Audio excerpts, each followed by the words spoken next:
this done as fast as I can. I don't want to embellish much. First, let me say that I didn't punk out. I stood up for my rights and didn't allow this taxi inspector to conduct an illegal search. A little bit of history. In El Paso, Texas, USA, since the internet is global, you got to mention the country. Well, they have what is called a taxi inspector, and that taxi inspector works under the police department. And for a long time, there was a lot of regulations that literally violated constitutional rights. But before I got there, nobody would even mention constitutional rights. And these taxi inspectors got a very arrogant, indignant attitude when you question their supposed authority. August 9th of 2016, over 95% of those regulations dealing with the taxi industry were undone by city council and the mayor. And what was left was very little. Even with what was left, for a taxi inspector to come up to me and ask me for the insurance voucher of my vehicle, my driver's license, to open the door so he can inspect the car, it's an illegal search. And this person believes that he has the authority through what is now the transportation for hire municipal ordinances, and because he works under the police department. A simple example: you're sitting in your car legally, not committing a crime, not doing anything.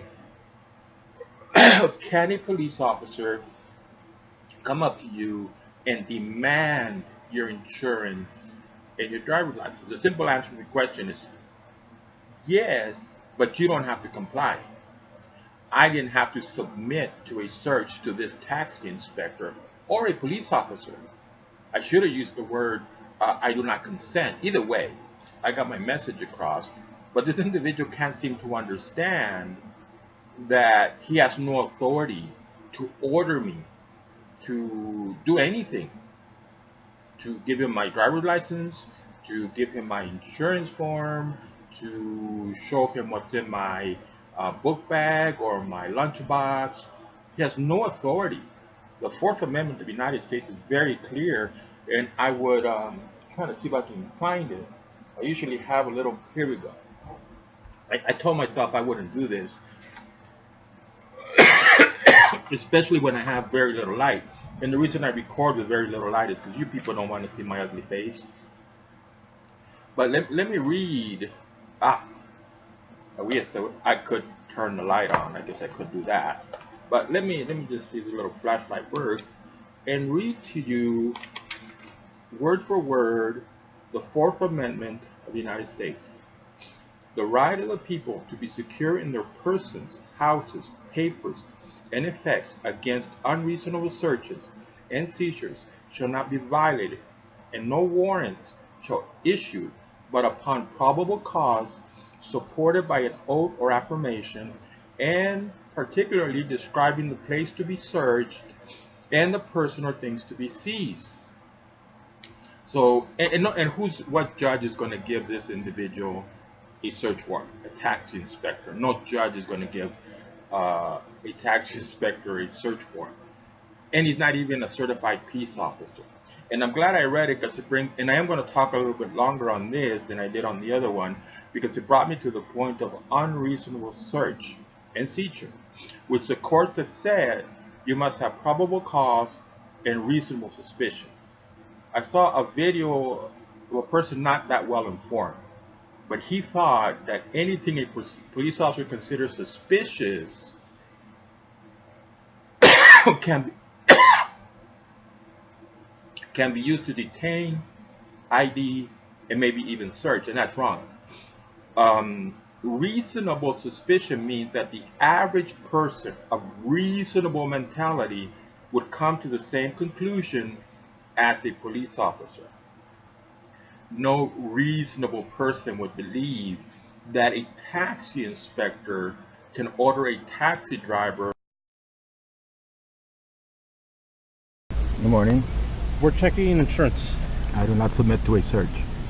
I'm not searching you. I'm just. That is a search. I am not submitting to a search.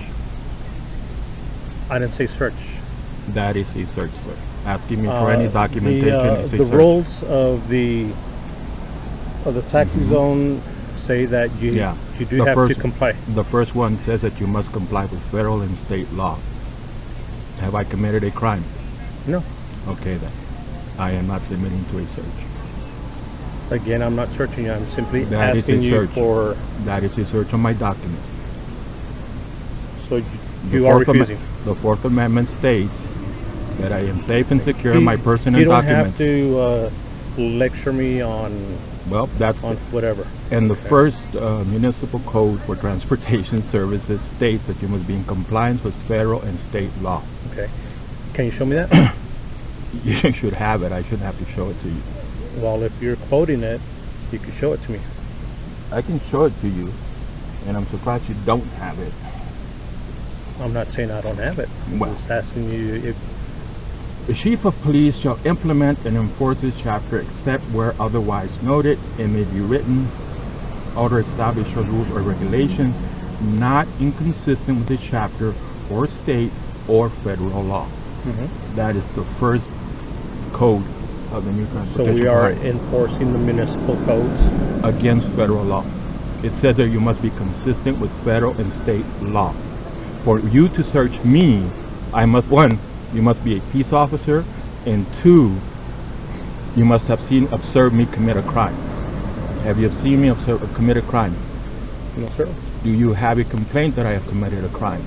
No, sir, not yet. Okay. Unless you do not comply and show the did you hear what I read? It says you in the performance of your duties must be consistent with federal and state law. Hold me back. The United States Constitution